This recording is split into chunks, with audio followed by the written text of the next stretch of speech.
In today's guide, I'm going to be showing you how to take those herb seeds, turn them into fat herbs, into some easy cash with a secret plant that has made me a ton of easy money. And I'm going to teach you how to do your herb runs in 2025. You can start farming at level 36 to start planting spirit weeds, which consistently yield good profits. However, I highly recommend using the wiki calculator to check what herbs are doing very well at the time. Me personally, I just use the seeds that I get as boss drops. There's a lot of seeds that drop from bosses in the game, and over time you can begin to accumulate a large amount of them.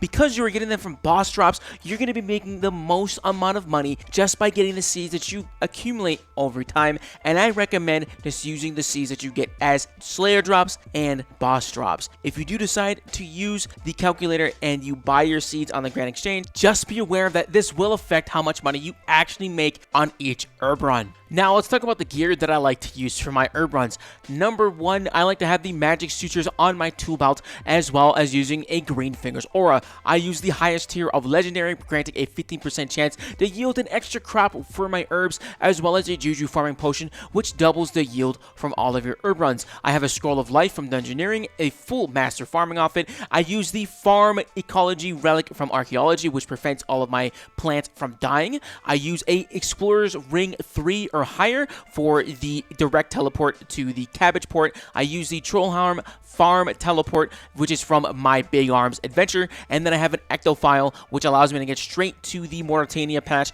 or you can use the hat to get to the teleport just for that. I use an attuned crystal teleport seed to go straight to the Priffinus teleport spot, which requires Priffinus to be completed if you want to use that herb patch. If you don't have a Priffinus teleport seed, just go to the Priffinus lodestone. It's not that far away. And then I have a mythical sand seed for the herb patch that is right next to sidekicks, as well as a wilderness sword 1 or 4 for the teleport straight to the herb patch inside of the wilderness, where you can plant bloodweed seeds exclusively if you're going for aggression potions or just to make some extra cash from those wilderness flash events. I do carry 2 extra plant cures in case I forget to change my relics. The 2 quest requirements are My Arms Big Adventure and Plague's End for 2 extra herb patches. Lastly, I use Ultra Compost, and I have the little leprechaun watch over and auto dispense them into my patches, saving me some precious inventory space. 1 bucket of Ultra Compost costs about 8,000 gold, and you can have the tool leprechaun automatically put it into your patches for an extra 2,500 gold. And with 100 farming, you're able to plant star bloom flowers, which require battle staffs to grow. And these are going to be the secret weapon I use to make sure that I get the most out of these farm runs, because these things are extremely expensive because they are needed for the Masterwork Mage Armor and Star Bloom Armor. These are the best crafting XP and some of the best gear you can make in the game, making Star Bloom flowers extremely valuable to plant and include in your herb runs. Finally, if you are a main account and you have some extra oddments laying around, pick yourself up a Dwarven Toolkit, get a Dwarven Harvester, set it to resource mode, and now every single time while the harvester has charges, you will get double produce on everything you plant. That includes the Starbloom Flower and any herb patch that you are pulling from. This is a great way to make some extra profit and use those oddments that are just going to be building up dust. However, right before we get into the route and show you how to do this herb runs, be sure to leave me a like and subscribe to the channel. If you are enjoying anything RuneScape related, I make all types of videos here on the channel, and I would love to see you again. Now let's go ahead and do this final route and then do a price check at the end to see how much we ended up making on an average herb run. Starting off with the Garden of Carid, I used my mythical seed to teleport me straight here. This is also where you can talk to sidekicks to check on your progress towards that tier 4 plant power, and also be able to see what is the herb of the day to get the maximum amount of your points. There's a multitude of ways to get here, but the mystical stand seed is the best way to get here. You can also buy sand seeds on the Grand Exchange for a straight teleport here, but they are a one-time use, so you'll have to be sure to use those regularly. You can also buy the mystical sand seed for a really low price of about 3,000 GP and just completely mitigate the one use on that one. If you're severely scrapped for cash, which I hope you're not at 3,000 gold, there are alternate methods on the screen as well. The second stop is going to be the inner circle of the Cryos district of Priffinus. Again, use your crystal teleport seed to go to the Cryos district and then go straight to the herb patch, which is right next here. If you don't have a teleport seed, no worries. Use that lodestone and run east, and then you'll hit the herb patch soon after that. Next is the Roof of Troll Stronghold, which requires my Arms Big Adventure to access, and it is a disease-free patch, which means these herbs are guaranteed to grow. The way you can get here is using the Trollharm Farm Teleport or a Tamlet with the Lunar Spellbook unlocked from Limited Farms, or you could use a regular runes using 10 Water Runes, 3 Astral Runes, and 3 Law Runes, and it will take you straight here. Next is the North of Wilderness Crater inside of the Wilderness Herb Patch. Again, this is the Bloodweed exclusive herb patch,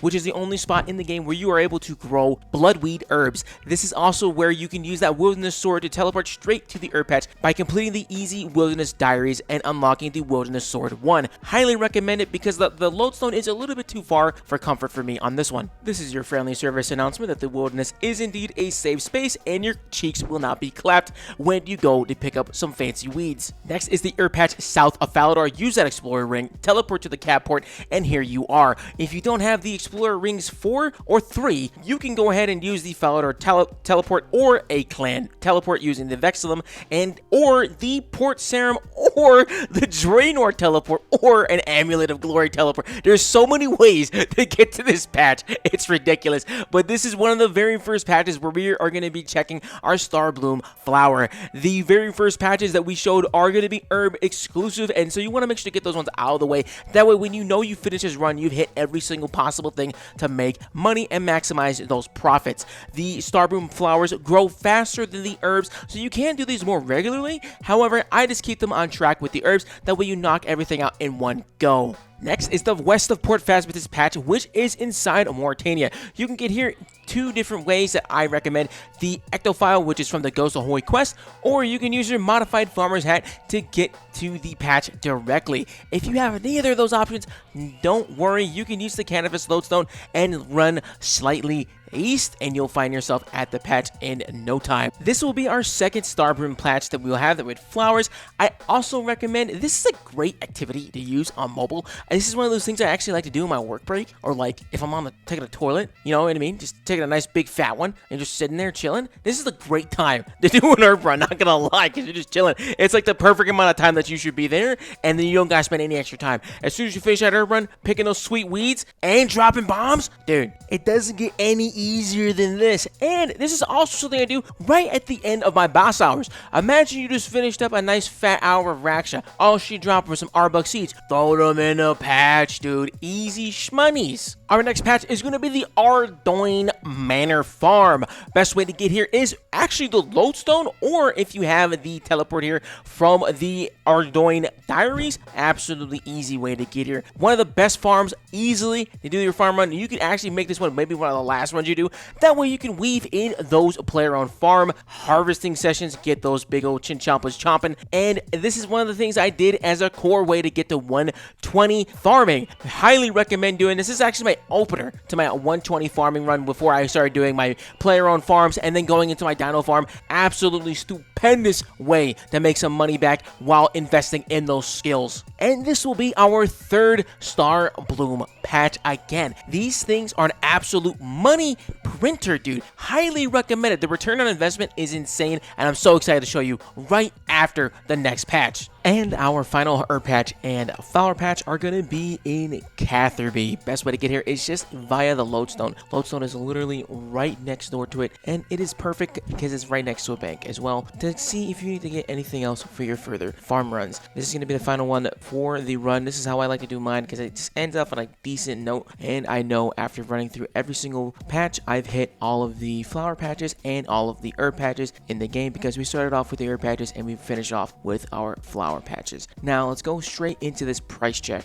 Time for the final price check, and I'm going to be throwing in my total price check over the last 7 days of consistent herb runs. When I say consistent, I'm talking 1 or 2 a day, bro. Not even that many, because this is just as casual as you could possibly get, because I just do them when I remember.